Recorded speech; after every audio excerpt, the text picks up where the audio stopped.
పెళ్లి తర్వాత మొదటి షాక్ ఎప్పుడొస్తుందో తెలుసా? హ్మ్. పెళ్లి తర్వాత ఫస్ట్ షాక్ అయ్యేది మనం ప్రేమ వల్లనో కాదు. మన యొక్క అంచనాలు అంటే మన యొక్క ఎక్స్‌పెక్టేషన్స్ వల్ల మనకొస్తూ ఉంటుంది.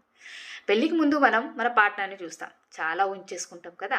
నిజానికి మనం అక్కడ చూస్తున్నది ఎవరిని? నిజమైనటువంటి పార్ట్నర్‌నా? లేక మన ఊహలో ఉన్నటువంటి పార్ట్నర్‌నా? అతను చాలా రొమాంటిక్‌గా ఉంటాడు అని అనుకుంటాం. అలాగే ఆమె కూడా ఎప్పుడు చాలా కేరింగ్‌గా ఉంటుందని అనుకుంటాం. కానీ పెళ్లి తర్వాత ఏమైతుంది? వాళ్ళ యొక్క నిజమైన అలవాట్లు, నిజమైన పర్సనాలిటీ, వాళ్ళ యొక్క నిజమైనటువంటి మూడ్స్ అన్నీ బయటపడిపోతాయి. రైట్? అట్లాగే ఇక్కడ చాలామంది ఏమనుకుంటారక్కడ, ఇ పెళ్లయిపోయిన తర్వాత ఇతనేంటి ఇలా ఉన్నాడు? ఆమేంటి అలా ఉంది? అని చెప్పేసి అనుకుంటూ ఉంటాం. కానీ ఇక్కడ నిజమేంటి? ప్రేమలో మనం అంటే పెళ్ళికి ముందు మనం ఏమనుకుంటాం ఇమాజినేషన్‌లో ఎక్కువుంటాం. రియాలిటీలో తక్కువగా ఉంటాం.